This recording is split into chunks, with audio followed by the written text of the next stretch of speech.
आज हमारा टॉपिक है मिनिमाइजेशन ऑफ बूलियन एक्सप्रेशन। इसमें लिखा हुआ है a minimization of Boolean expression means less number of gate which mean simplified circuitry. यानी किसी भी बूलियन एक्सप्रेशन को मिनिमाइज करते हैं तो उसमें नंबर ऑफ गेट का यूज कम होता है। जो अगर हम किसी भी बूलियन एक्सप्रेशन का सर्किट डायग्राम बनाते हैं, यानी कि बड़े बूलियन एक्सप्रेशन का सर्किट डायग्राम बनाते हैं, तो देख रहे हैं क्या उसमें गेट्स का बहुत ज्यादा यूज होगा। और जहां पे गेट का ज्यादा यूज होगा तो वो सर्किट डायग्राम बहुत ही ज्यादा कॉम्प्लेक्स बनता है। तो हम क्या करते हैं, मिनिमाइजेशन ऑफ बूलियन एक्सप्रेशन से किसी भी बड़े एक्सप्रेशन को मिनिमाइज करके छोटे से एक्सप्रेशन में बनाते हैं, जिससे कि हमारा सर्किट डायग्राम बहुत ही इजी बनता है और इसमें नंबर ऑफ गेट्स का यूज कम होगा। जैसे कि एक यहाँ पे मेरे पास एक्सप्रेशन है और इस एक्सप्रेशन में अगर देखेंगे तो इसका सर्किट डायग्राम बहुत ही बड़ा बन रहा है, साथ ही साथ गेट का यूज बहुत ही ज्यादा होगा, बहुत ही ज्यादा कॉम्प्लेक्स सर्किट है। तो हम लोग क्या करते हैं, जब भी हमारा बड़ा सर्किट बनता है अगर उसमें से सिग्नल पास होगा तो वो बहुत ही ज्यादा स्लो पास होगा। अब इसी बूलियन एक्सप्रेशन को हम मिनिमाइज करके छोटा में बदल दें और उसका सर्किट डायग्राम बनाएं और सिग्नल को पास करवाएंगे तो बहुत ही स्पीड में वर्क करेगा, बहुत ही जल्दी हमारा सिग्नल जाएगा। तो देखते हैं हम लोग किसी भी बूलियन एक्सप्रेशन को किस किस तरह से मिनिमाइज कर पाते हैं। तो यहाँ पे दो मेथड है, पहला है अलजेब्रिक मेथड और दूसरा है हमारा कार्नोज मैप या के मैप भी इसे बोलते हैं। तो सबसे पहला है हमारा अलजेब्रिक मेथड। तो अलजेब्रिक मेथड में लिखा हुआ है this method make use of Boolean postulate rule and theorem to simplify the expression. यानी कि किसी भी बूलियन एक्सप्रेशन को सॉल्व करने के लिए आप अलजेब्रिक मेथड में बूलियन पोस्टुलेट का यूज करते हैं, रूल का यूज करते हैं और थ्योरम का यूज करते हैं। तो चलिए इससे रिलेटेड एक एग्जांपल को देखते हैं। यानी कि हम इस एक्सप्रेशन को सिंप्लीफाई कर रहे हैं किससे, तो अलजेब्रिक मेथड से। तो हमारा क्वेश्चन क्या है, ए बी का complement C D plus A B का कॉम्प्लीमेंट सी डी का complement plus A B C D plus A B C D का कॉम्प्लीमेंट। तो क्या करते हैं हम लोग, इस दो में से कॉमन को देखते हैं। तो दोनों में से हमारा कॉमन क्या है, यानी इसमें और इसमें हमारा कॉमन क्या निकला, ए बी का कॉम्प्लीमेंट और सी। तो बचा क्या हमारा डी प्लस डी का कॉम्प्लीमेंट। साथ ही साथ इसमें देखते हैं तो हमारा कॉमन क्या निकल रहा है, ए बी सी और यहां पे क्या बचा, डी प्लस डी का कॉम्प्लीमेंट। अब हम लोग इसमें थ्योरम का यूज करेंगे, जिसमें कि क्या बोल रहा था हमारा कॉम्प्लीमेंट्री लॉ बोल रहा था a प्लस ए का कॉम्प्लीमेंट किसके बराबर होता है, तो 1 के बराबर होता है हमारा। तो जिस तरह से a वेरिएबल है उसी तरह से हमारा d भी वेरिएबल है। तो क्या हो जाएगा यहाँ पे, a b का complement c into 1 plus a b c into 1। अब आपको पता है प्रॉपर्टीज ऑफ 1 क्या बोलता है, यानी कि 1 को किसी भी वेरिएबल से गुना करने पे वही वेरिएबल आता है आपका। तो क्या हो जाएगा हमारा, ए बी का complement C plus A B C result आया। अब क्या करते हैं, इस दोनों में से फिर से हम लोग कॉमन को देखते हैं। कॉमन क्या हो जाएगा हमारा, ए सी बचा क्या, बी का कॉम्प्लीमेंट प्लस बी। अब फिर से हम क्या करते हैं, इसमें कॉम्प्लीमेंट्री लॉ लगाएंगे। तो क्या हो जाएगा हमारा, AC इंटू 1 और फिर से प्रॉपर्टीज ऑफ 1। तो क्या हमारा आंसर आया, AC। तो क्या देख रहे हैं यहाँ पे, किसी भी बड़े एक्सप्रेशन को सॉल्व करके हम छोटे एक्सप्रेशन में लाएं और छोटे एक्सप्रेशन में देख क्या रहे हैं, हम क्या देख रहे हैं यहाँ पे, सिर्फ इंटू हो रहा है। यानी कि अगर हम इसका सर्किट डायग्राम बनाते हैं तो सिर्फ और सिर्फ कितना गेट का यूज होगा, एक गेट का, कौन सा, एंड का। अगर हम यानी कि इस बूलियन एक्सप्रेशन का जो कि बहुत ही बड़ा है, अगर उसका सर्किट डायग्राम बनाते हैं तो इसमें नंबर ऑफ गेट बहुत ही ज्यादा यूज होंगे इन कंपैरिजन टू इसका, यानी कि a इंटू सी का।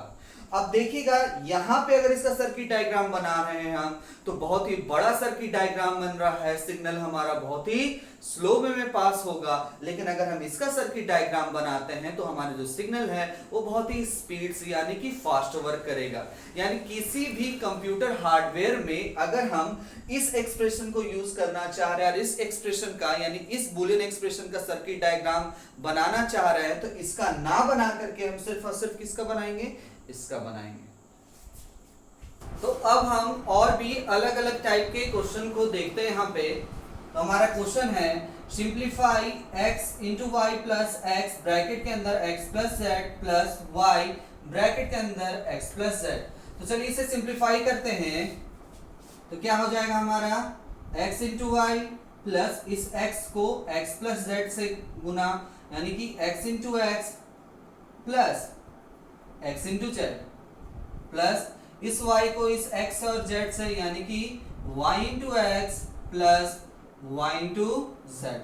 चलिए तो आपको इसमें एक दिख रहा है x इंटू एक्स, यानी कि इंटेम्पोटेंस लॉ में हम बताए थे आपको कि x इंटू एक्स किसके बराबर हो जाएगा, हमारा x के ही बराबर हो जाएगा। तो क्या लिख सकते हैं इसे हम x into y plus x plus x into z plus इसे अरेंज कर लेते हैं यानी कि y इंटू एक्स को क्या लिख सकते हैं, x इंटू वाई भी लिख सकते हैं प्लस y इंटू जेड।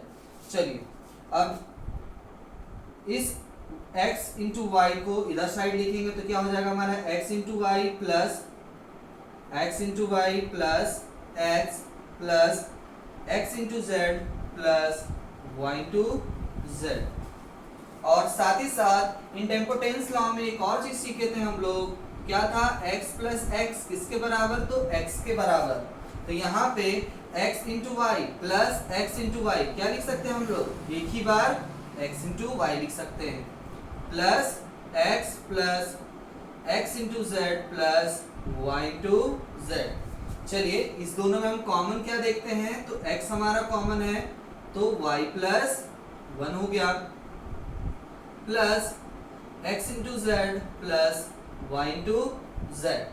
चलिए तो प्रॉपर्टीज ऑफ 1 क्या बता रहा है यहाँ पे हमारा, किसी भी वेरिएबल को 1 से प्लस करने पे क्या हो जाता है हमारा 1 ही हो जाता है। तो क्या हो जाएगा हमारा यहाँ पे x इंटू 1 जिसे हम क्या लिख सकते हैं x ही लिख सकते हैं plus x into z plus y into Z. इसमें भी हमारा क्या कॉमन है, x कॉमन है तो क्या हो जाएगा 1 plus z plus y into z. तो बताइए इसमें हम क्या लिख सकते हैं प्रॉपर्टीज ऑफ 1 के हिसाब से, x इंटू 1 ही लिख सकते हैं प्लस y इंटू जेड। तो आंसर क्या हो जाएगा हमारा x plus y into Z.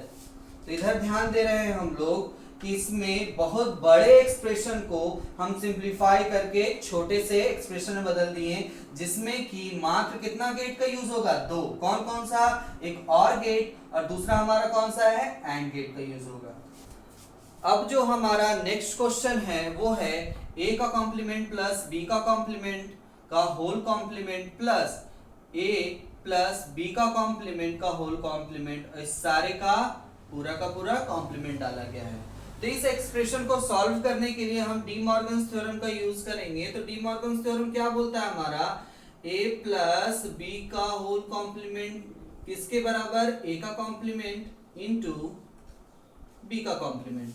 ठीक है, तो चलिए इसे सॉल्व करेंगे तो क्या होगा हमारा, ये तो हमारा सिंपल है, ये पूरे का पूरा जो कॉम्प्लीमेंट ऊपर में है उसे ही हम क्या कर दे रहे हैं, छोटे से रूप में लिखेंगे, यानी कि a का कॉम्प्लीमेंट इनटू b का कॉम्प्लीमेंट। तो ये हमारा a हो गया, ये हमारा b हो गया।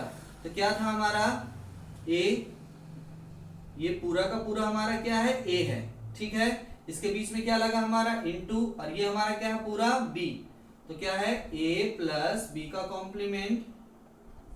अब इस पूरे के पूरे कॉम्प्लीमेंट में क्या कर दिया गया, अलग अलग कॉम्प्लीमेंट डाला गया। तो इसके ऊपर भी कॉम्प्लीमेंट और इसके ऊपर भी कॉम्प्लीमेंट। तो आपने एक थ्योरम पढ़ा था जिसमें कि बोला गया था a यानी कि कोई भी a का डबल कॉम्प्लीमेंट किसके बराबर होता है, ए ही के बराबर होता है। तो हम इसे क्या लिख सकते हैं, ए का कॉम्प्लीमेंट प्लस बी का कॉम्प्लीमेंट इंटू ए प्लस बी का कॉम्प्लीमेंट, यानी कि जो हमारा थ्योरम प्रूव किए थे उस थ्योरम के हिसाब से जो हमारा डबल कॉम्प्लीमेंट था उसे हम क्या कर सकते हैं, हटा सकते हैं, यानी कि ए का डबल कॉम्प्लीमेंट किसके बराबर, तो ए के बराबर। तो हम लोग सिंपल वे में इसे लिख सकते हैं। तो चलिए अब और भी इसे सिंप्लीफाई करते हैं। तो क्या इस ए के कॉम्प्लीमेंट को इस ए और बी के साथ लिखेंगे तो क्या हो जाएगा हमारा, ए का कॉम्प्लीमेंट इंटू ए प्लस ए का कॉम्प्लीमेंट बी का कॉम्प्लीमेंट प्लस, अब इस b को इस a और इस b के कॉम्प्लीमेंट से लिखेंगे तो क्या हो जाएगा हमारा, a b का कॉम्प्लीमेंट प्लस b का कॉम्प्लीमेंट इंटू b का कॉम्प्लीमेंट।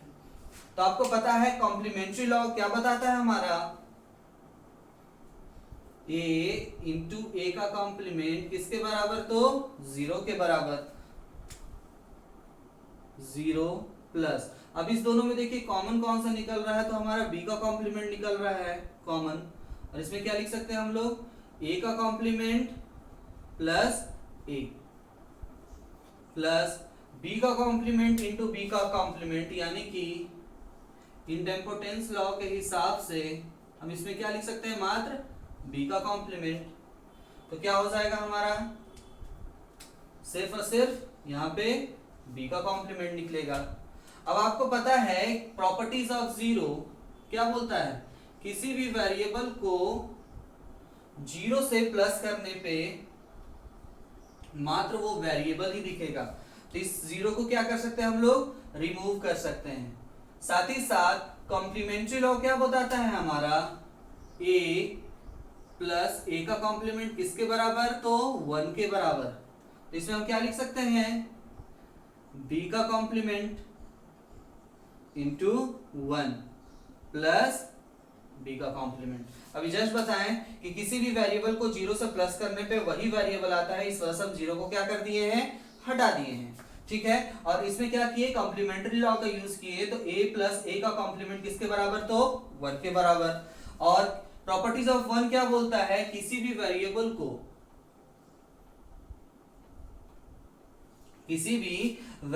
को 1 से गुना करने पे वही वेरिएबल आ जाएगा।